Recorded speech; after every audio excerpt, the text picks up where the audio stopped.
Hi, everyone. Welcome to our webinar. I'm Mada, and this is Ethan. I started a company called Upside. Before that, I was the founder, CMO of a company called Branch, and that's how Ethan and I met. I used to run this big mobile growth community. Ethan came to one of our events. We became friends. And when we started Upside, he became one of our first customers. So I got to look at his data and how he actually does growth, and I've been extremely impressed. And I wanted him to come and talk about how he can get basically his entire revenue from inbound and how we help him measure. Ethan, tell us a bit about Graphite. Yes, we are a digital marketing agency. We started as an SEO agency, but we've expanded from there. So my background's in research. We have several researchers on our team. And so the way that I think about it now is that we're a research-driven growth agency. So we do original research, and that informs our strategy. So we do our own research, and we also publish that, which we'll cover in our marketing. And I work with companies like Notion, Webflow, Captions, Rippling, Masterclass, and we help build out their strategies. Lately, we're also focused heavily on answer engine optimization or marketing within LLMs. Okay, very cool. And tell me a bit about your team, because you don't have a traditional team. Your team is very differently structured. So can you talk a bit about that and what made you feel like structure a team that way?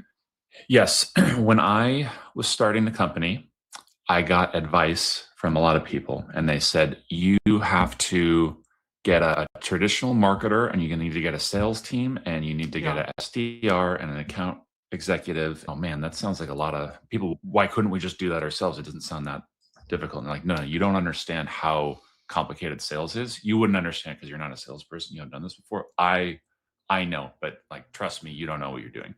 Okay. So then we got salespeople, and they didn't really know what they were talking about, and they were really expensive. So anyway, we went through various salespeople, and then I made the decision, we're just going to only have practitioners at our company do everything, including sales, including marketing. It's going to be people who actually are able to do growth marketing work, who also happen to be doing marketing and sales. Let's see if it works. Turns out it does. We also got advice to do outbound sales. We just never needed outbound sales. So everything is inbound. Everything is based on just doing a good job and doing research, informing what works. So we have a two-person sales team. Neither of them had any sales experience. So both of them were practitioners on our agency. Same with the marketing team. They were also on our account team, moved over to marketing. So everything's practitioners, small marketing team, small sales team, everything's inbound. So when we say inbound, we just mean that we never reach out to anyone. We never ask anyone for a referral. We don't have cold email outreach or anything like that. Everything is people coming to us and paying us and hearing about us from somewhere other than us reaching out to them. So that's how we define it as inbound. When I started working with Ethan, I started looking at like his channels. I realized that Graphite actually does almost none of these. And I pulled this from the dashboard, and we'll go deeper into like how we measure. But what really works for Graphite, it really are things like content.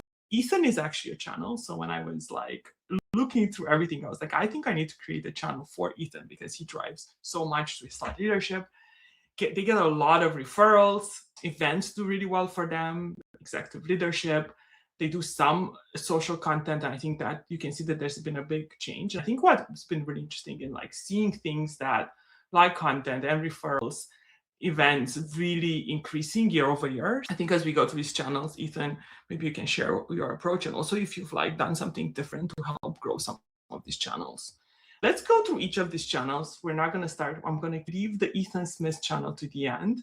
But let's start with the other channels and like maybe tell us what you're doing, how we're measuring it. So the first thing is content and research. And this is a study that we did. Now, the typical marketing strategy is to make bombastic claims about how everything is being disrupted and AI is changing everything. I just don't like that particular strategy. I don't find it tasteful. So what I'm doing is instead looking at claims and then evaluating whether or not they're true. So one of them is that search is going down, which evaluated and was not true. So the study that we were just looking at was looking at search is dying. Is that actually true? It took me 4 months to do the research for that. So it was very time consuming over Christmas and New Year's. And this is how Ethan said. Well, yeah, that was my Christmas present. Santa brought me some similar web data. But that's how I feel about similar web data. So that's how I was spending my holidays. But the interesting thing is that no one had actually done any rigorous research at all to evaluate this. It's always these shallow one-off things. So I looked at every single search engine, every single LLM, summed it all up, looked across the top 40,000 sites, looked at the click-through rate, visits to Google, links to the source, and raw data. So it was like by far the most substantial study that anyone had done, with no close second. And the outcome was everything's fine and everything's flat, which in the age of AI. it is provocative. Although interestingly, I am able to get in major media, but not when I say everything's fine. Nevertheless, this did quite well because people who want to hire us want someone who's thoughtful and someone who's doing actual research. These are just some examples. Yeah. So we did another study that did go viral about how AI-generated content has surpassed human content, and that is provocative, and that did really well. So that was covered in Financial Times and Axios, and that was the original research that we'd done. So that did really well. The Lenny episode, all the webinars are inbound. Lenny's inbound. I'm sure that Lenny gets bombarded with people saying, please let me talk about my fake AI studies on your podcast. And he's like, no, thank you. So that's how we've done this, which is to have useful, interesting stuff to say. We have a couple PhDs who are actual academic researchers. My background's in research, so we're doing actual substantial research, and we don't do that much. So when it comes to measurement, so much of your content is external. Sometimes it's really hard to measure. So I think one thing we had to do when we looked at your data is looking at recorded touch points, which are like people going to your website, but also people citing some of these things in calls and emails and transcripts.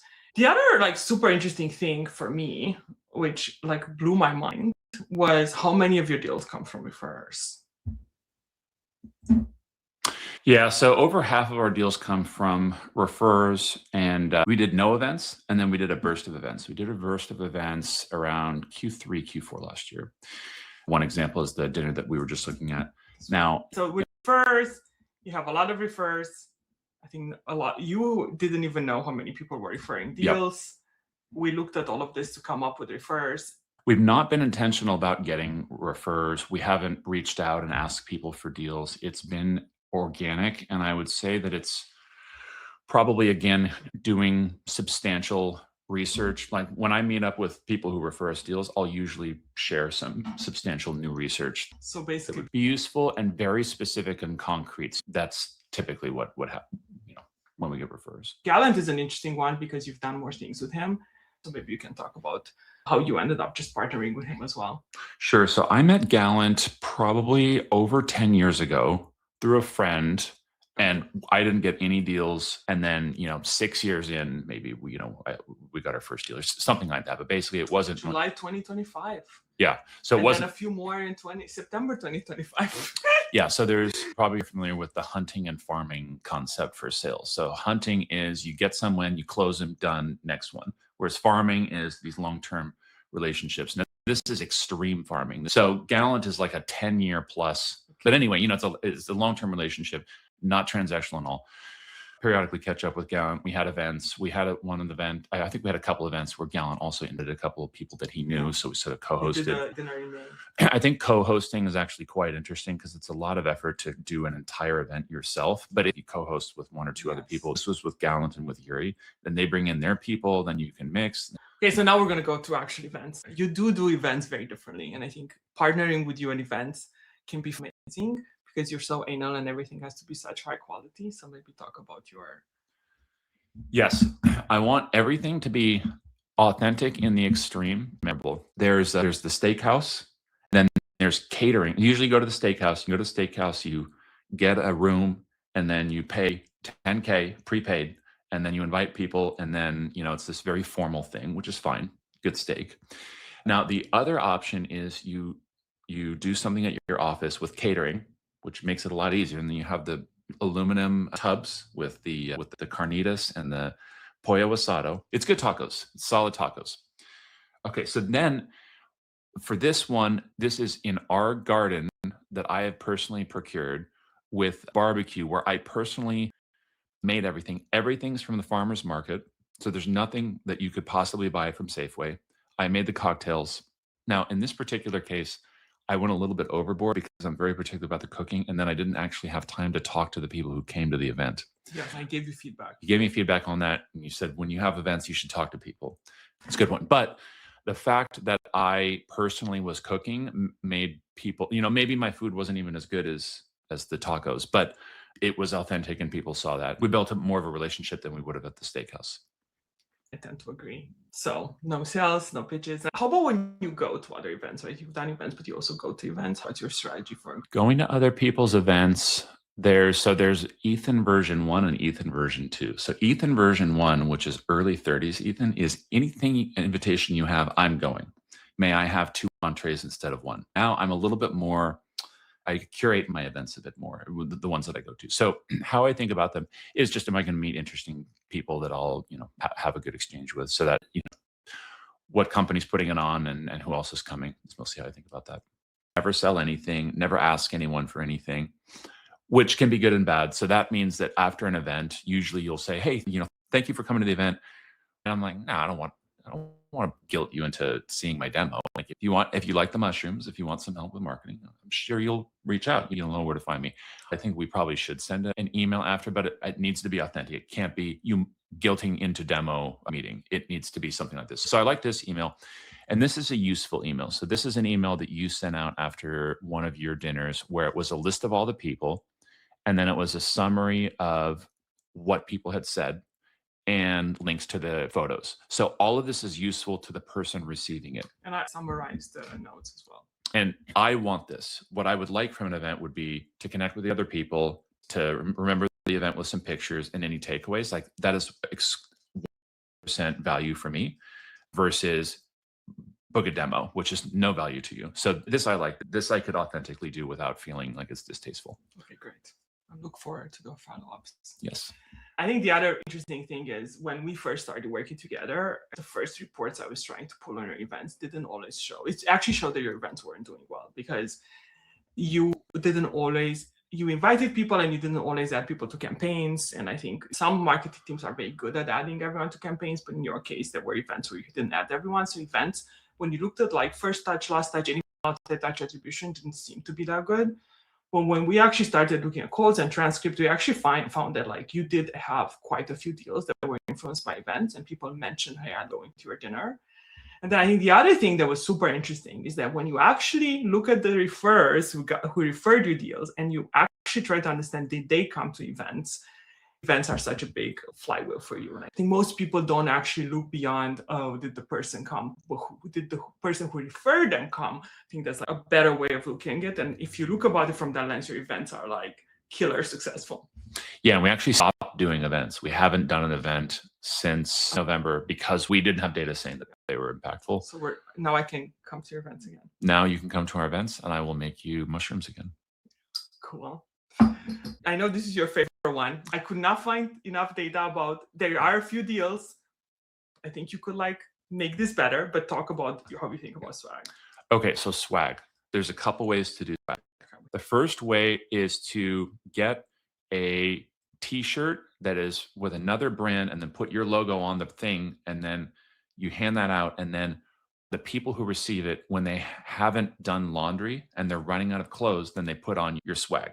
So that's the typical way to do swag, which is stuff that no one wants with your logo on it, but it scales because it's not that expensive. So that's one way. The other way is like a really premium Patagonia jacket, also with your logo. That's fine. I love those jackets. It's very nice jackets, but it's not unique and memorable. Like, everyone has a Patagonia jacket with the company logo on it. Nothing wrong with that. Now, what if you did really premium swag? So I wanted our swag to be something that when you look at it, someone says, where did you get that? And may I have one? Not, what does that company do? But like, oh, that's a fashion label, or that's in this particular case, it's a pencil. I mean, that's a very fancy pencil. It's the fanciest mechanical pencil in the world. You could do a fancy pen, but our company's called Graphite. It's a metaphor for pencil. Great content starts with a piece of paper and a pencil. So that's like the metaphor of graphite. Sort of a contrarian take on AI, the future, and technology, which is actually content starts with a pencil. And so what I need to do is, when I give out these notebooks, then I'll write that little note.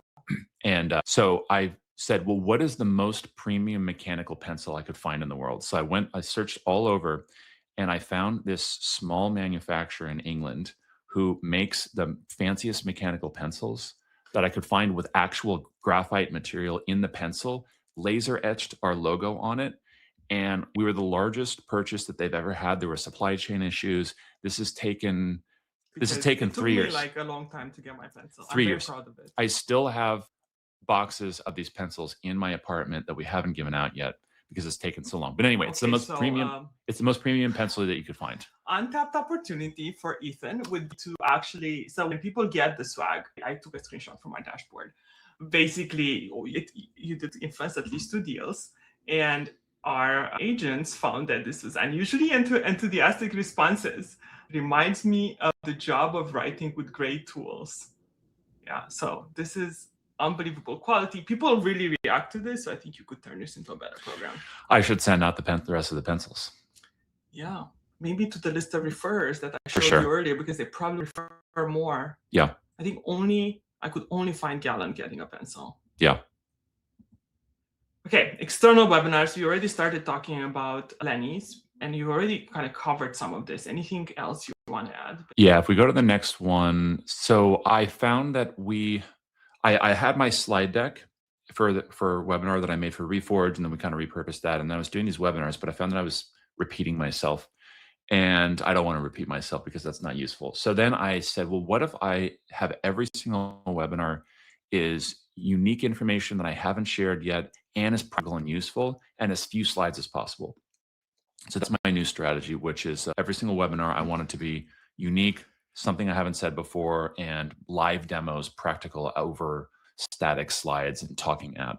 Yep. So, and looking through your webinars, I think what's really interesting is you don't have that many, but they're very high quality. So like the number of deals here are actually not like pipeline, they're actually close won deals that came or were heavily influenced by this webinar. And I thought that was like extremely good. Most people they get some pipeline from webinars, but they don't get so much of their like revenue coming from them. Yep. Okay, so the most important channel, Ethan. I took this screenshot from your LinkedIn, and if you look at this, Ethan's post, we have this game we played at events where people can like be who's the best marketer, and one of the things you have to go into your LinkedIn and show how many views you've had on your posts in the past 7 days. And I remember being blown away by your number. You were, I think, in a room of marketers, you had the highest score. And how do you get so much of this? How are you able to get content that gets 4,000 likes? And I thought I was good at LinkedIn, but not compared to you. Yeah, so so this is another example. How do you do LinkedIn? Post every single day, hot takes, news commentary, comment on other people's stuff. This is great. Get your group of mafia to all like each other's stuff, and visuals and like inspirational things. So that's what you're supposed to do. So I did the exact opposite, which is post infrequently, maybe once a month, as long as possible. So the guidance is, well, people don't really read. Well, actually, they do read if it's useful and substantial. It scales for me to write 1 post a month. That's totally fine. Because your posts are like, it's much better to write a post a month that has 4,000 likes than to write one every day. And so every single post I write is basically the max character count with as much substance as possible. So long, substantial, infrequent posts, basically. Okay. Meaningful conversation. You also like to give away free advice. So this is an interesting example where somebody wrote a LinkedIn post that went viral saying, we'll pay someone $100,000 if they're able to help me get my brand ranking #1 over this competitor. Please refer someone. People are saying, well, this person or that person can help. And so what I did is I just said, well, I know the answer. I know exactly how you can rank #1. You don't need to pay me anything. Here's the entire playbook, step by step. It's just, here's the whole plan. Anyone can see it. I'll help you for free. You don't even need to pay me. Took me about 15 minutes. Wrote that, and I think I got like 20,000 impressions for this comment. Wow, that's awesome. Upside found that you're doing a lot of great things. This is an interesting image, but talk a bit about how you think about this. Yeah, well, I think you've seen with the data that I'm an influencer, Mada. I'm a LinkedIn influencer. And so I need to keep up to a certain level. And so this is some styling that I've been working on with Gemini, where I want to be the Kim Kardashian of answer engine optimization. Now, the downside of that is if you only have one member of the Kardashians being an influencer, then you're kind of fragile to that one. So you have key man risk. You do. And so that's my situation right now, where I am the Kim, but we need more Kardashians. So something we're thinking about is how to diversify beyond me. Okay, that's awesome. We've talked a lot about what works. I want to go and spend like a few minutes on how we helped Ethan measure all of this. I think the problem when we started looking at their data is that traditional models struggle to measure the real impact of Graphite and Ethan's efforts, because so much of it is done in social, in campaigns that are not always tracked. And if you look at something like Lost Touch, it's not actually like trying to understand the journey. And as Ethan said, sometimes it's years. So when we ran like a Lost Touch model, we basically showed web activity, marketing email, and website forms. And there were a lot of deals that had no data. So our approach is different. We took all of Ethan's data, and they use Apollo, which goes into Salesforce. We connect to Salesforce, HubSpot. They use Fathom to record their calls and our B2B for their anonymous traffic. And we put all of this into one, and then we heal it. So we have something called a knowledge graph, where we actually do things like persona identification and recovery. We do intelligent buying group detections. And then we also do something, we extract missing touch points. So we use AI to look through call transcripts and emails to actually understand if something happened and be able to give that data to them. And like, there are multiple ways you can like then look through this data. So we have a dashboard, but we also have an MCP. So we were talking earlier, like Ethan is using Claude. You can just add like the Upside as an MCP there, and you can ask questions and create reports. And I can just maybe show a bit of some of the reports that we've done for you. If we go into some of the way we look through it, Ethan, we actually created a channel matrix that is able to look at all the different deals that were closed and how different channels actually affected that deal. They did not close Huli. I white labeled this, but you can pick any deal and actually understand the journey, how specifically different channels helped. And then if you want even more, you can actually open it and try to understand every single touch point and see a story of how everyone on the account engaged and across the deal, like when there was engagement and when did like the momentum of that deal shifted. I will share again. Let's go back to the presentation.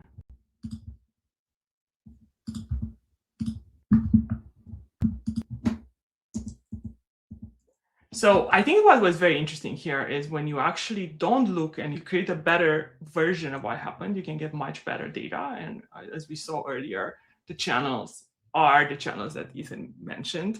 The data is hidden. So we were also able to give them a view where they can actually look at every deal and see what was the first touch, last touch, even lead source, and what are the channels that we actually found and are meaningful. So these are not channels that touch them, but channels that actually drove meaningful engagement of someone on the buying group. For me, the big takeaway was that less is more. Building relationships, better being transactional. Doing nothing is better than slop. I think one thing I love about Ethan is everything is a reflection of the brand. So everything from like the way you do events to, it really says Graphite is premium and it's a reflection of your product being premium. And then the last one is when you measure, you look at everything instead of just like one touch point, because you could get the wrong story. Like you could stop doing events and that wouldn't be right, because if you look at the whole story, events are actually very meaningful. These were some of the recommendations that our Upside platform came up with. Can you pick one or two? Yeah, so at a high level, I want to be authentic about everything. And even if something works, I only want to do it if it's authentic. So there are obvious gaps that we have, and I know that they are there, but I only want to fill them authentically where it's useful for the other person. So I think one is to just try to give more value to the people who are referring us deals, but do it in an authentic way so that it's not us indirectly saying, please send us more money. So I think that for sure. I think we should do events again, and we should do events with follow-up emails and co-host them with people. I think that we do need to make sure that it's not so concentrated on me, because we have a bunch of really smart people at our company. I'm not the only intelligent person in our company. We have a bunch of people. And so they could produce content as well, and they work on the content, but it's sort of concentrated to me and it doesn't need to be. I've done that with other customers. We should actually try to, I think we can actually understand why people buy Graphite. This is more like how they learned about you and what helped, but I think we can actually get the real reason. You may recall we did our Stanford growth course where I did a class on attribution, and I described the decision-making framework for how people make decisions about signing up or installing an app, which is based on the user research that I did. And so this would be a perfect overlay on top of that, is to go even deeper on what does the user journey look like? What's the thing that, like, why did we lose Hooli? Is it because we didn't send enough emails? Probably not. And there's what people say, and then there's what they actually are thinking, and they don't even necessarily know what they're thinking. And like, it's expensive is the perfect example. Like, it's expensive means the cost, but it might mean that the value that you were describing wasn't meaningful to me. So I thought that was like very interesting. Let me stop sharing this and sharing the actual report. And I suspect it might be because the deals came in through search engine optimization, and then answer engine optimization became a hot thing, which is a second channel, which means that the value of SEO plus AEO is greater, which means that the cost consideration math changes. So basically you got 8 deals that were closed last, and then you won them again. So after 20 months later, rejected on pricing, returned via referral. So you can see a lot of them were actually said that they don't want to because of pricing, and now these all became close ones. So I thought that was like really interesting. Also the champion job change, which I've seen with other customers. So then when they choose these jobs, they bring you. So you had 4 deals that came from that. And we don't connect with people after they leave their jobs. Like, we're not proactive about it. The deal recovery thing is interesting because, again, people saying, well, I think answer engine optimization is a big channel on top of SEO, but we're not like going, we're not fully representing the value of AEO plus SEO, and we could, and then that changes the value equation for pricing. That's awesome. Okay, so we are at the end, but we have a bunch of questions. I'm gonna just share the last slide. Thank you. We have another webinar March 11 with Swix, who runs AI Data Engineer, and it's on how to thought lead. Let's see, there's some questions here. Let's go through them. Recording. What drives the difference between showing up in one LLM versus the other? Yeah. So how do you optimize for Gemini versus ChatGPT versus Claude? And I think it's the same. It's the same underlying strategy, but the weights are different. I will say that there's a strong relationship between presence in one LLM and all of them, but on a per page basis, there might be differences. Yeah, and I think we're actually going to work on an article around measurement. And the hardest one to measure is Gemini, because they take you to a completely, like, the only way we've seen is with people measuring it on a call and email, but we haven't found any other way to measure that. Yeah. Okay, so we have some Q&A here.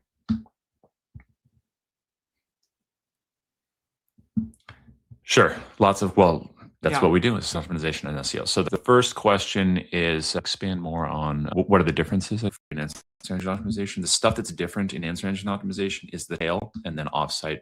So the tail, their average number of words per prompt is 60% of prompts are 10 words or more. The average number of words for search is 3.5. So basically prompts are way more specific. So you need to fill in the tail. You might be able to get questions from people, your customers are asking you questions, and you might not have search volume for that, but you do have prompt volume for that. So basically you need to answer the questions that are in the tail of prompts. And then the second thing is offsite. If you want to be the best tool for X, it's not enough for just your page to be #1 in the citations. You need multiple of the citations to say that you're the best, and then you become the best. So keep doing SEO. That works for free in LLMs, and then also do tail content and also do offsite.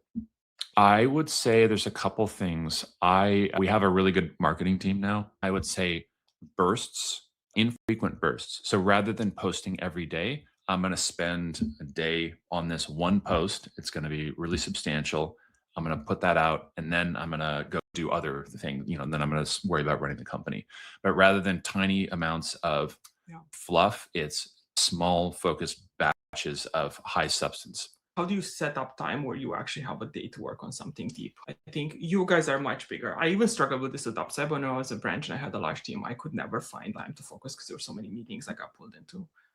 You have a team of like 200 people. How do you find that? I will give you, and then I will give you a recommendation. So the actual answer. The actual answer is the best way to do really substantial work is to take a trip to Europe.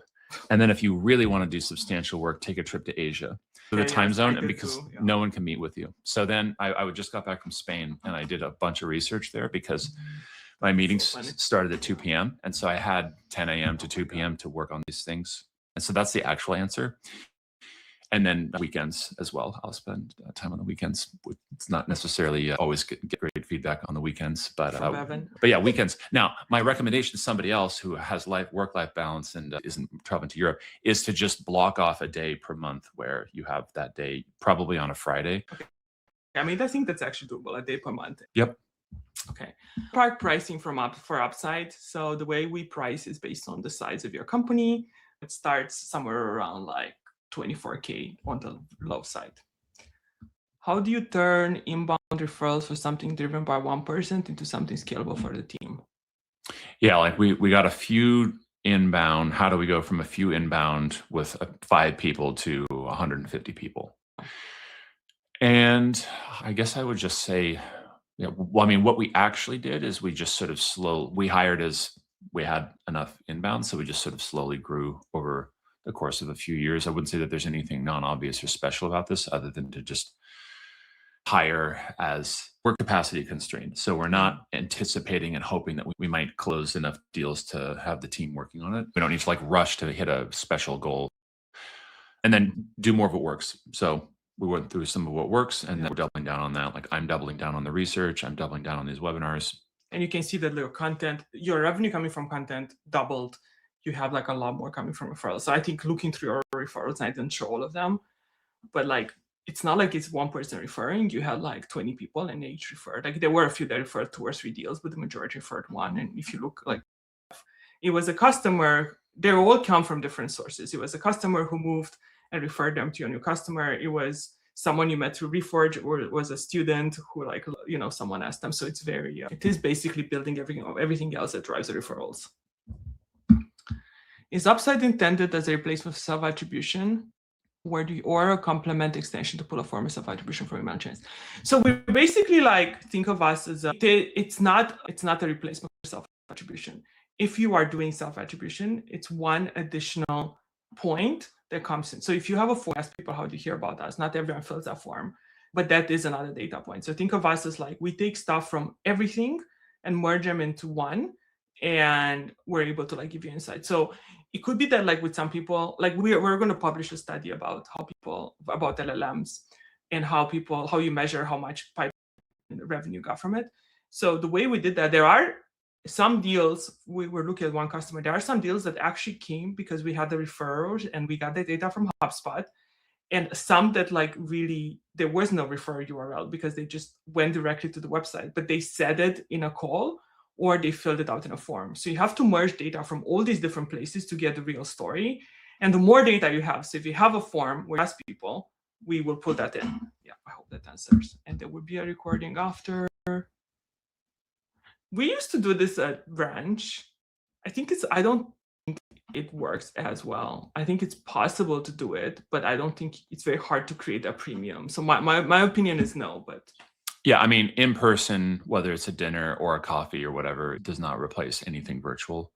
Or if you are not in San Francisco, New York, what I would do is just batch trips where you say, oh, I'm going to spend 2 weeks in San Francisco. I'm going to batch a bunch of meetings in person, and then I'm going to go back to Montenegro or wherever I live. But in person cannot be replaced.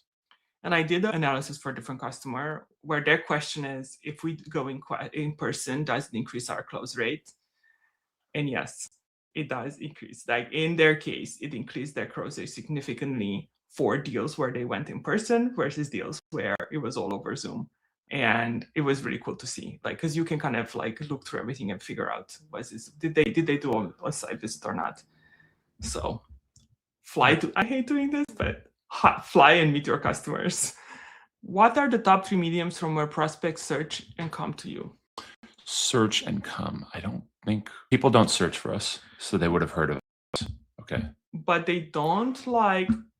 Well, I think that they heard of us and they're trying to find our website.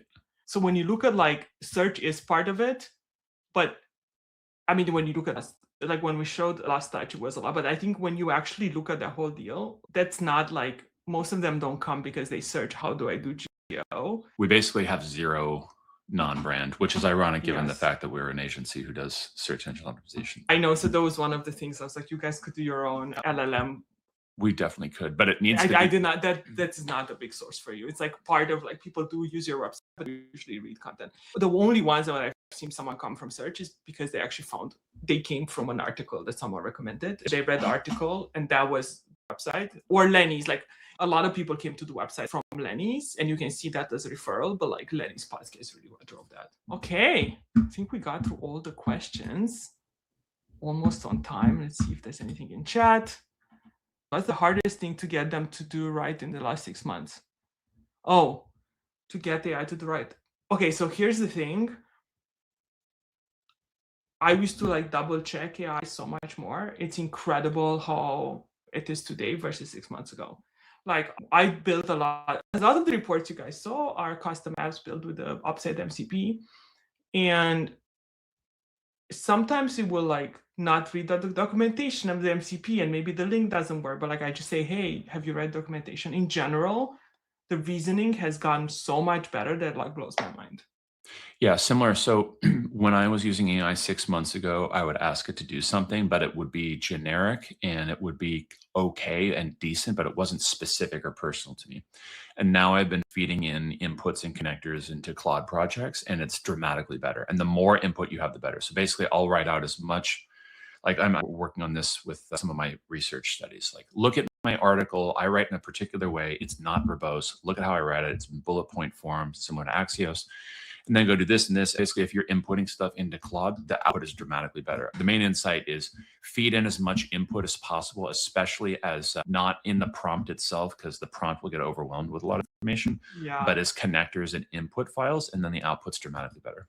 Yeah, I mean, essentially, if we asked Claude 6 months ago what our marketing strategy should be, it would be the first slide where you showed with the marketing map, which is completely wrong. Yeah. And now that we have this input, now the recommendations are wildly different than that first slide that just says send more emails. And the answers. So the really interesting thing is to get AI to give you, like, if we work and I ask, hey, create the same report for Ethan multiple times, it will not do it unless you actually come up with some sort of memory and instruction. So I think when we think about our MCP, we're building memory in it. So if someone in an organization goes and creates a report and someone else goes and asks for the same report, they will get the same report. But without memory, you can't actually get the same thing over and over. That is one of the challenge. Okay, I think we're at time. Thank you, everyone. We will create the recording and we'll share that and the slides. And we really appreciate you guys joining us. And thank you so much, Ethan. This was so great. And I hope you have a great rest of your day.